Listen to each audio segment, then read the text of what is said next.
Ah, Seigneur, Seigneur, Seigneur. Parfois, je sais pas, ils nous prennent pour des gens qui ne réfléchissent même pas. Les amis, on est resté ici. On a vu comment la presse européenne, occidentale, bref, a jubilé l'embuscade de Tinjoy Tene au Mali. Ils ont jubilé parce que oui, les instructeurs russes ont été tués, les femmes, ils ont jubilé la défaite, une grosse défaite. Chacun a titré à sa manière. Chacun a titré à sa manière. Mais aujourd'hui, qu'est-ce qu'ils font? C'est comme si le Mali a trop réagi. Il y a cela quelques heures, les autorités maliennes ont décidé de rompre leurs relations diplomatiques avec l'Ukraine. C'est clair. On n'a pas de rapport. Donc, si on attrape un espion au Mali, il va dire ce qu'il vient faire. C'est de ça qu'il est question. Vous jubilez sur l'embuscade, vous dites que c'est la défaite, alors que c'est juste l'embuscade. Les gars qui parlent de la défaite là, la presse qui parle de la défaite là, allez voir Tinzoy Tene. Si c'est entre les mains des Touaregs ou autres. Non. Il y a eu une réaction prompte de la part de l'AES. Ibrahim Traoré a envoyé les vecteurs aériens avec Assimi Goïta. Ils ont réagi de façon concertée et cette zone a été maîtrisée, les amis. Les terreaux ont été éliminés. C'est de ça qu'il est question, mais ils ne vont pas parler de ça. Ils vont nous pourrir les oreilles à longueur de journée avec cette soi-disant, oui, il y a la défaite, il y a la défaite. On a vu le cheminement. La France qui vient au Mali sur l'invitation du Mali pour essayer de sécuriser ces pays. La France qui n'a pas voulu le faire parce que la France pouvait faire. Mais la France a voulu diviser le pays pour mieux exploiter le pays. Et les Maliens se rendent compte, on chasse la France, on chasse la MINUSCA, on chasse tout ce monde-là. Et de bâtir qu'on commence. L'acharnement contre le Mali, tenir l'image du Mali, c'est le travail des médias français et des autorités françaises. Les archives sont là, les amis. Bref, tout cela a commencé et les Maliens ont décidé de prendre leurs responsabilités en main. Ils ont donc contacté les Russes pour pouvoir acheter les armes. Les Russes ont vendu les armes, mais pour manier ces armes, comme c'est en russe, il faut les instructeurs russes. Donc les instructeurs russes sont arrivés au Mali.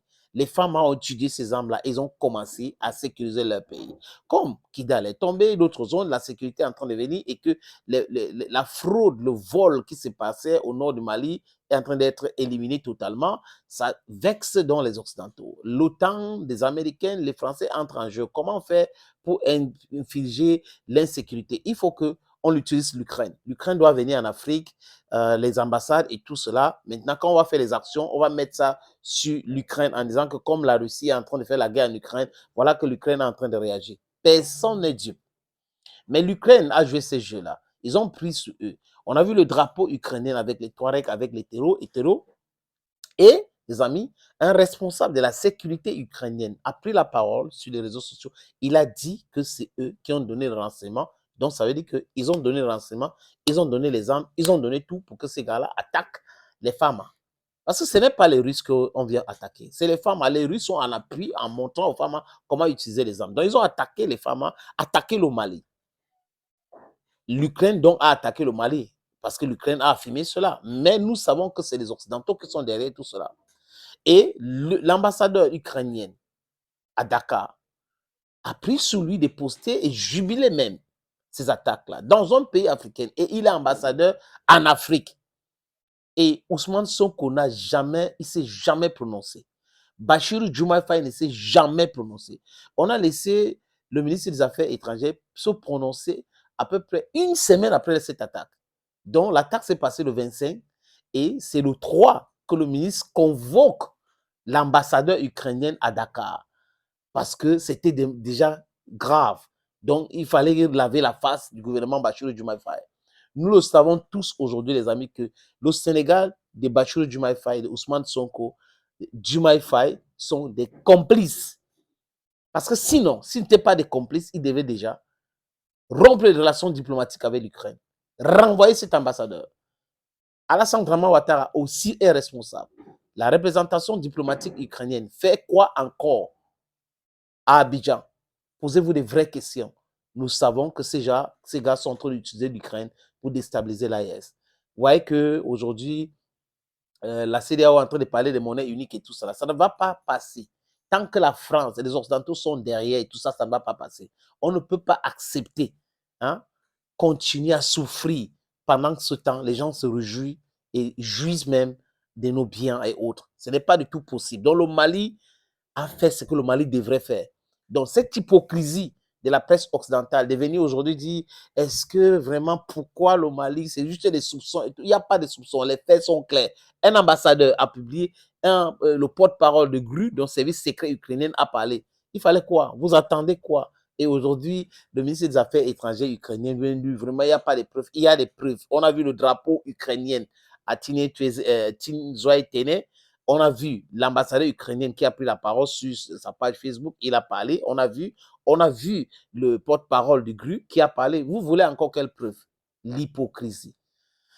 Hello friends, thank you for watching. I want that you watch this little video. C'est un terrain qui est en vente à Douala Bonapriso. Si vous êtes intéressé, contactez-moi à travers les numéros qui vont s'afficher dans cette petite vidéo.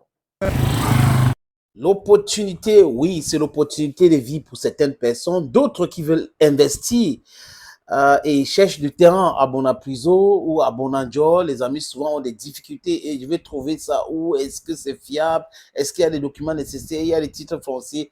Les gens se posent ces questions-là. Les amis, voilà une opportunité que nous vous présentons. Le propriétaire de cet terrain nous a contactés et on a donc décidé de vous proposer cela.